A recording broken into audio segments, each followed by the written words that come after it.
today's practice is done. If you have any question, we can go a little bit. If not, then, keep busy.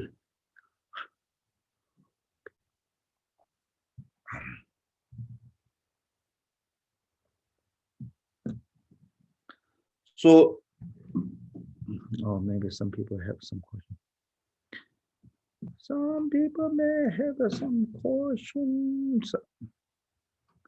Can you explain the deeper of the mantra, please?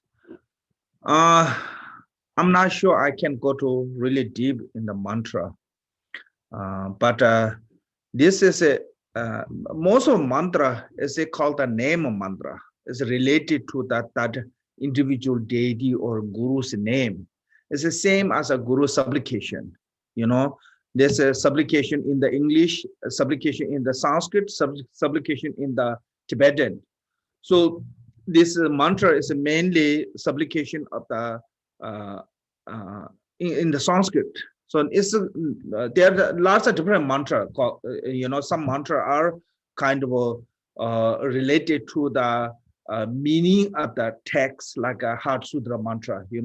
But this mantra is called the name mantra. So like same as a deity's mantra. Mostly it's the name of the deity is. So it's just like similarly you calling to your loved one.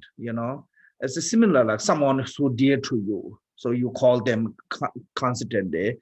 So that is the same way here. As I said, first is here Om Ahum. Om Ahum is generally in Latin, vajra body, vajra speech, vajra minds, Om Ahum. And if you go to deeper than that, Om alone is have a 3 syllable, Auma. So A as an emptiness. Because why is it using as a as an emptiness? Because in the Sanskrit language, singular word cannot have any meaning. Had to have a 2 conjunction word to become a meaning. Same as a Tibetan too. So that reason, a singular syllable without the small a, it become emptiness, as emptiness. If there's a singular with the small a, bottom, it's become a, then it becomes speech. So that way, it's a om have a 3 syllable or a, u, ma in the Sanskrit, based on the Sanskrit. So a as an emptiness. And u as a method. And the mum, small dot, is called a ma, kind of like short sound of a ma, m. So that is called the union. So this om actually syllable alone have a wisdom method, union of the wisdom method complete. It's meaning as in the Sanskrit also called the evam. It means the wisdom method, which is pretty much all the meaning of the tantra is in there. So that way, this om is that one. One way is the meaning of the om is that one, and another way om mean the body. Om as a body, as a speech, hum as a mind. So this is a wisdom body, vajra speech, vajra mind. So which mean the union of the appearance and emptiness is called the vajra body. Union of the sound and emptiness is called the vajra speech, and a union of the thought and emptiness called the vajra mind. So that syllable, those 3 syllable om, ah, hum, as a representative of the vajra body, vajra speech, vajra mind of the that Pemasambhava, we can say, and a vajra guru. Vajra one way is indestructible. It means also another way is called the tantric master, or another is who have a realization of the non-dual wisdom. Is in the Sanskrit it's called the Shri. In the English translates as a glorious. So you can see also on the guru's sometimes Guru's supplication, glorious, holy, venerable in the Lord Jesus. The glorious is somebody who have a directly realization of the non-dual wisdom. So that is what is called the Guru, glorious or Shri. So that is same as a vajra. Somebody have a directly, realization of the suchness. And also you can say vajra guru, mean the guru which is the achieve the vajra state. What is the vajra state? Is the dharmakaya. So I think can go that way. So vajra guru mean the guru who have a realization of the state of the undestructible, which is the dharmakaya. Or another way you can say he was the tantric teacher. So vajra guru, is related to the tantric, somebody who give you the tantric empowerment is called the vajra guru. And the guru means someone who heavy with the knowledge, who have a highly knowledge. That is what is guru in Tibetan translated as a lama. Somebody is heavy with the knowledge, can say English, yeah, heavy with the knowledge, and maybe have like a kind of somebody have a Harvard or Oxford degrees. Heavy with the knowledge, not just somebody have become a monks or nuns, so becoming guru from the becoming ordained to becoming guru take long time. This is different. Khenpo just told me Western culture, you train first, then you become ordained. When you become ordained, you become already teacher. In the Asian culture, you become ordained first, then you train, then you become a guru. So process is a little bit different. So that way some people have a confusion about long as you become ordained, you become a guru. And all the Tibetan monks who come here, everyone call Lama Lama. Actually, in the monastery, we never call everyone like that. Some people become uncomfortable if you call them Lama. But this is a culture difference. So I think acceptable. All the monks become a Lama. Yeah. So Lama is the same as a guru. It means that somebody have a heavily knowledge. You can call the expert. Expert? Yeah, expert of a particular subjects. Like some are expert to the Vinaya, some are expert to the Mahayana, some Bodhicitta, and some are expert to the Vajrayana. Some are expert to the art, like making mandala, making torma, making rituals. Those are also called the Vajra master. Also become. And some are expert to the philosophy. So it's have their own way of a quality of bringing happiness with the knowledge. So only few of those are exceptional. Few of those are have expert to the everything. Like fourth Yawantuba of the His Holiness Yawantuba, he was expert to the medicine, art, astrology, everything. It was then, of course, for no question about the teaching on the Tantra and Sutra. If you look his work, you can see, So also my teacher was something like that. Khenpo daughter, he was an expert to. He know the medicine. He was the great artist. Or how no great artist is it? One way, he was the great expert to the buildings actually. Carpenter, rock, everything he did, he built his own monastery. And he was expert to the Torma and Mandala. Now in the Ladakh, most of people who have a good education on the Torma and education on the Megi Mandala, those actually come from him. Then he was, of course, a scholarly Khenpo. So the few exceptional have an expert to pretty much everything. Then he knew also how to make the medicine. He gave me the one medicine. I'm not sure what happened. I tried to keep them. He said this is something special from the Mipan Rinpoche's tradition.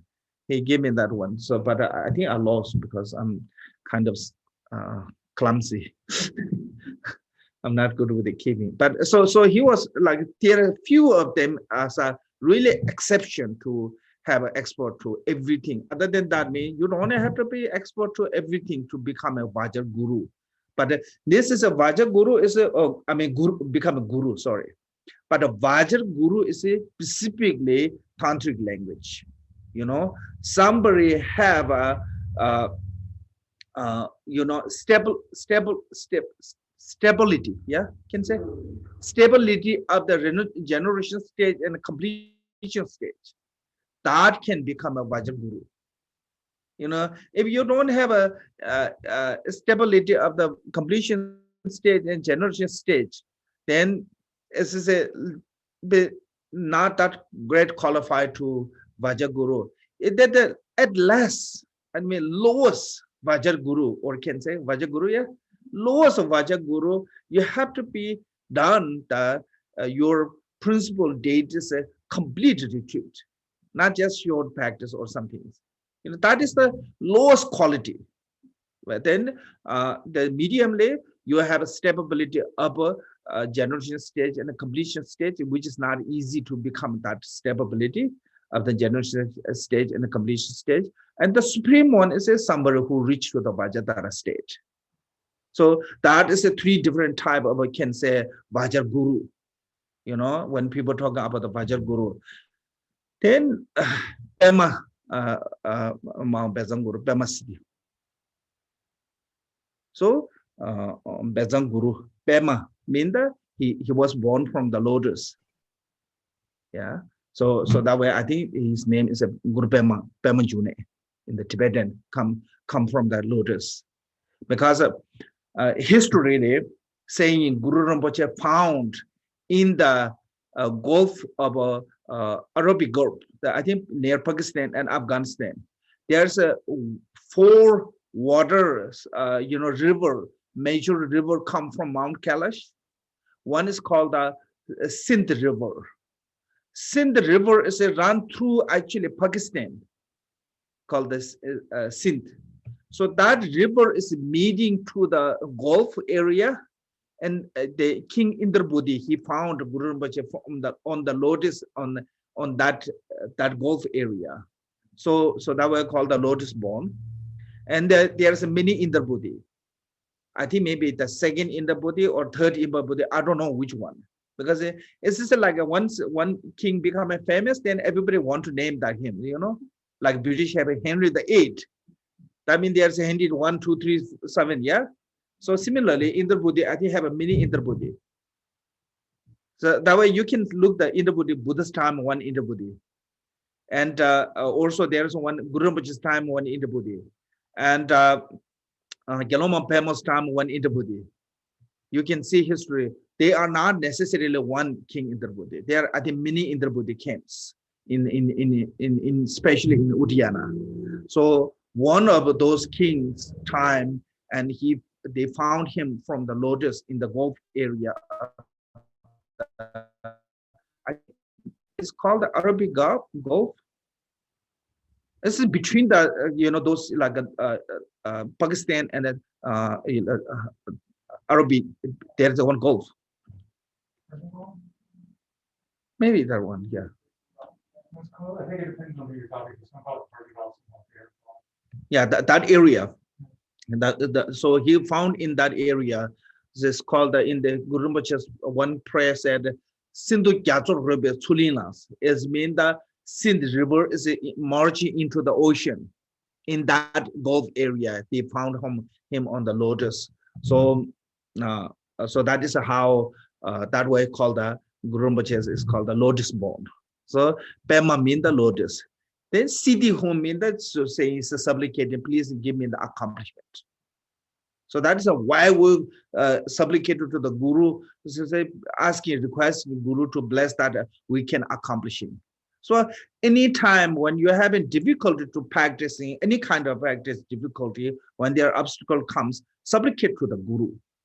That help, you know, and it helped to receive the blessing. It helped to kind of re-energy the many way to you can supplicate, especially when you have a lot of conceptual thought.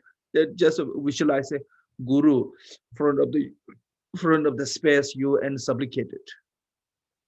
So that reason is I think meaning of the mantra is that one. Om Ahum Bezanguru Bema Siddhi Hum. And Hum as a hard syllable of the deities.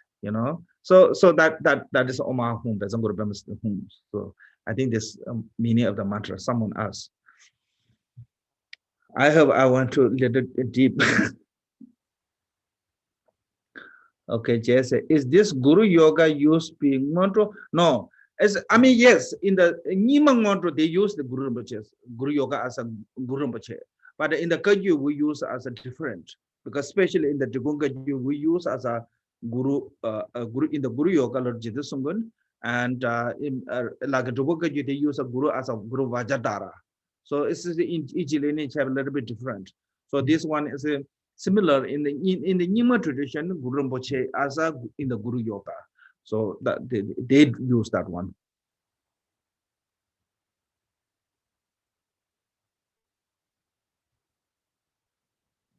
What do you mean? Paul Thomas said, I think he doesn't know who's talking about.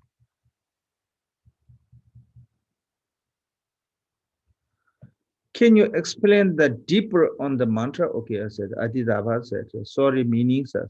Thank you, Khenpo.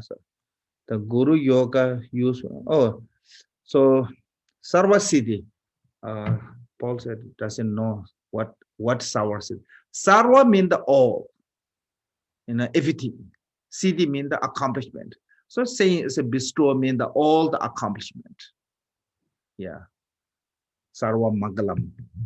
Yeah, so it's the same.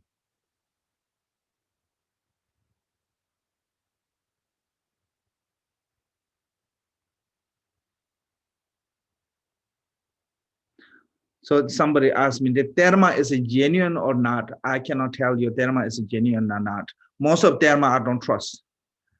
There are lots of history, that if that they're done, treasure reviewer as a, what called a eligible one, like there's like a 8th grade treasure revealed, they're done. Then those you have to trust, because Guru Rinpoche also mentioned they will come and they are emanation of a Guru Rinpoche. So but there are lots of treasure is sometimes I don't know. So there are lots of controversial. And within the Tibetan community, this is have lots of controversial about some there are some try to make themselves a really good name and bury themselves something, and later said, I'm going to review this treasure. So I really don't know about the treasure, so I cannot say anything good or bad. So, it's a money talk. I don't know. So I don't know. I heard somebody said somebody tried to recognize Michael Jackson as a tubu. So it's just a scam. It's called the Dharma scam, in a religion scam. Yes, it's an old time in Tibet. Also, lots of high rich families kids always try to recognize him as a tugu, because this is power and money and this involved. So it's just personally, I really have no confidence on that kind of things. I think we have to look on the work speak. Yeah, we have to see work speak. Action. Yeah. Yes, action speak. So you have to follow to the action. That's a truly reincarnated or not. You see from the action, not from the title.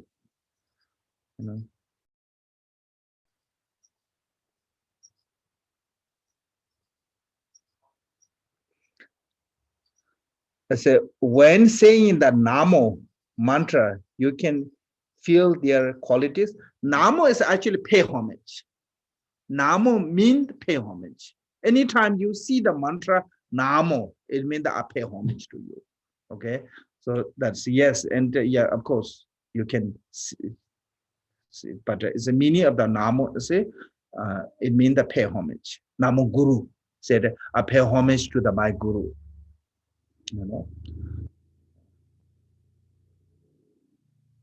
Did Guru Rinpoche become enlightenment? Enlightened? Of course. If he not becoming enlightened, why have we follow him? You know, that is a little bit. Then we are. So yes, of course. When maintaining the Dharma, does the incorrect pronunciation of the Tibetan scripture affect the effectiveness of the Dharma? No.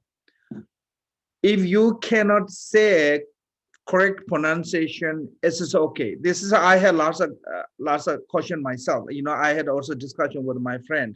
What is most important to the mantra when you recite in the mantra? Meaning, pronunciation, or trust or faith. I think for the mantra, most important is the trust or faith when you're reciting. Because if you look the Tibetan recitation mantra, most of Tibetan cannot say pronunciation correctly all the mantra. Then Chinese and Vietnamese are worse than Tibetan actually. Really, truly, when try to say the pronunciation of the Sanskrit mantra, couldn't. Then also English is become that way too, not good. But in Tibet, many great teachers, they accomplishing highly realization. Even they couldn't say the correct pronunciation mantra. Same as in China, in all other Asia, like Vietnam, everywhere they have a great highly realized master. They came, many times, and they lots of time they couldn't say correct pronunciation. And the mantra also changed the pronunciation when it traveled. So like so one example is a Amitabha's mantra. In Sanskrit, it's called the Amitabha, Amidevashi. In Tibetan, called the Amideva. I don't know. I don't know. It's correctly. It's in Sanskrit or not. But when to come to the China, it's called the what called Omidofo. Okay, that big change the pronunciation. And when that come to the Vietnam, it's going to become Azidavat. So pronunciation change. Based on the local dialogue and the local language and this way, and also because it's a traveling. Even look the English and Spanish and the Mexican Spanish is not same. When language travel, it changed the pronunciation. So that way Sanskrit pronunciation also changed and not have the authentic one. So, but still it doesn't impact to the practice. And lots of people who recite in the Omane Beme Amidevati or those mantras, they don't know the meaning. So that way, I think my understanding is if you don't pronunciation, it's okay. Even you don't have a good understanding of the meaning, it's okay. Long as you have a faith and devotion. I think that is the key of a recitation of the mantra. If you don't have a faith, if you don't have a devotion, even you know the completely clearly meaning and you can say correct pronunciation, still I don't think so it's going to benefit that much. So of course, if you know the meaning, if you can say correct pronunciation, it's okay. I heard I don't know if this is true or not, in Tibet, one day Dalai Lama was looking from the Potala, and one old man walking around, because many Tibetans go to circumambulation on the Potala. Then on his head, there are white umbrella circling. Every day he see the Dalai Lama see when the person walk. So one day call him, and Dalai Lama asked, "What are you reciting when you go to circumambulation?" And he said, "Oh, I recite the white umbrella mantra. White umbrella mantra together." So Dalai Lama asked, "Can you recite for me?" When he reciting, there are lots of mispronunciation, mistake. So Dalai Lama said, "Oh, you have lots of mistake. You should, chant correctly. So I will teach you how to chant correctly." So he make correct. And tomorrow morning, the guy went with the correct pronunciation. Then his umbrella disappeared. So that because now he have a doubt in his heart. Oh, I'm saying correct or not? Maybe I'm not right. Maybe this. So because of that reason, and he lost his trust himself. I think so. That way he lost his the umbrella. This is not talking about the physical umbrella, okay? The way you think of what who took his umbrella, you know. So then the Lama called him again and said, I think I was wrong. You should recite, your original one. I think I made mistake. So then his competent come back and he recited his mistaken way, but then his umbrella come back. So I heard some story like that. I don't know how much is true or not, but so that is showing us that there are, I think most important is we need the trust and faith to the when you recite in the mantra. More important than meaning and pronunciation. Otherwise, I mean, other than that, really truly Sanskrit, what called a native speaker, no one can say correct pronunciation of the mantra. Once you move the language to the move the word to the different language, it's always a change. I'm sure if there's a French word, if they come to the English speaker, it become part of the English, it will change how to say pronunciation. Well, yeah, a lot of English is French. Yeah, I heard the fashion is originally French, but or French word is a little bit different. How to pronounce is different. So similarly like that, when the language travel, I think pronunciation changed a little bit. So same way the mantra is a language and it travel, and it changed. Because we build certain muscle on our tongue based on our native language. So once you build that one, then changing to the different tone is really difficult. If you learn the mantra at the age, like a really young age, then you can speak like a native. But when you start learning language or mantra, is after 20 some years, I think 20, maybe 23, 24 years old, then it's difficult to change the muscle, because the tongue is a total form your muscle. It's a way how you speak your own native language, then it's changing to the other way to muscle is really difficult. I heard some area when you learn in new language, you have to do the surgery on your tongue. Otherwise, couldn't pronounce lots of words. I heard something like that. So that reason, I think it's not big deal to have, what called, couldn't say the correct pronunciation. I think it's just okay. Okay. In Nyingma, vajra, why dharma sadhana? Prepare to practice Guru Yoga with the Pema Sambhava.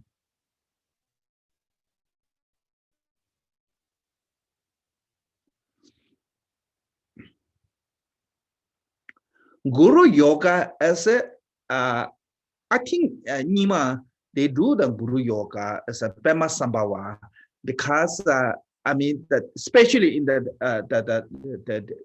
in the Nyingma's lineage is established in Tibet, the Guru Rinpoche, Berujana,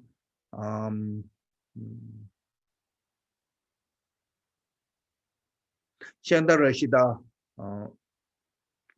Bimabida. Actually, Bimabida have a lot of things to do, but nobody talk about him.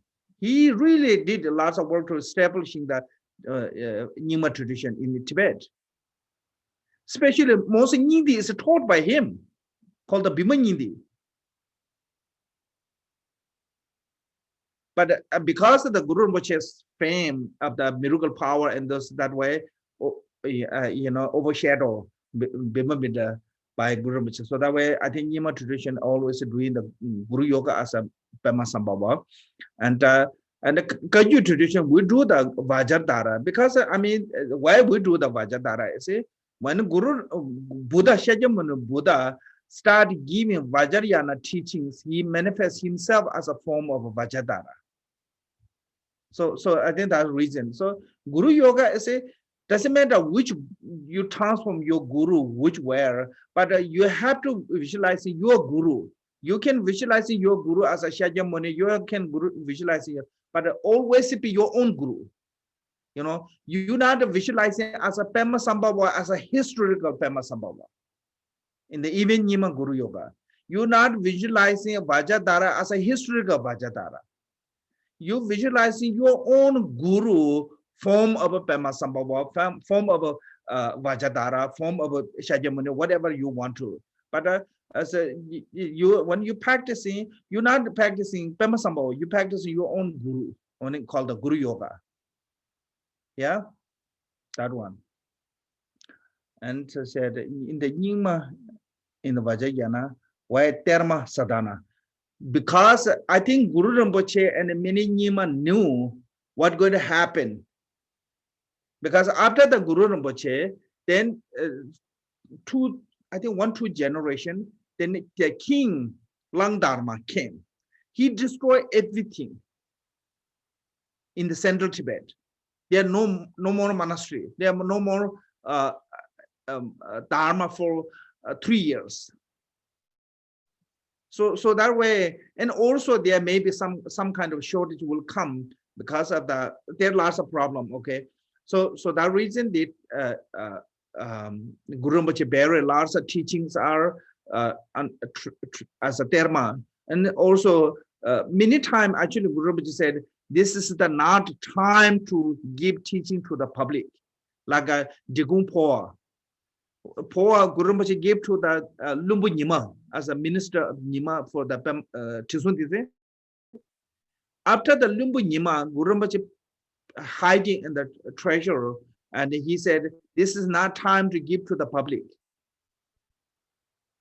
You know, so they each one have their own timing. So maybe that reason where a lot of them are under treasure, dharma. Then there are lots of dharma also come later. So I don't know what is right, what is wrong, what is good, what is not good. But I mean, this is in the Buddhism, beauty part of the Buddhism is anything is become,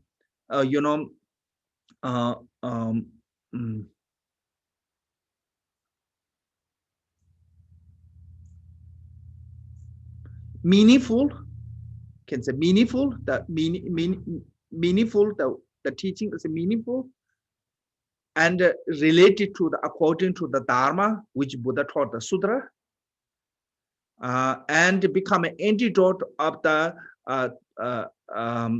afflictive emotion of the 3 realms, and show the benefit of a path to the peace and nirvana. Any teaching you have to treat as a Buddha's teachings. So that is the quality must have the Dharma. If any Dharma teachings giving you this quality, then doesn't matter is it Dharma or not Dharma, or who review the Dharma or not. So long as it work,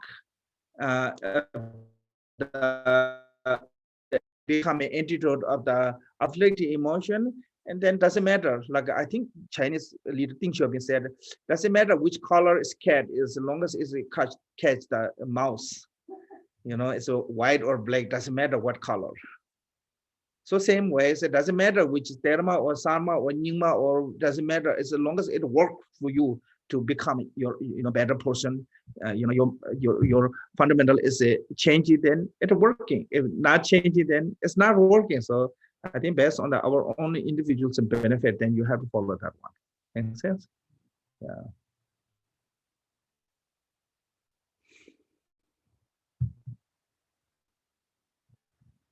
Okay. I think their question is finished. They stop. So.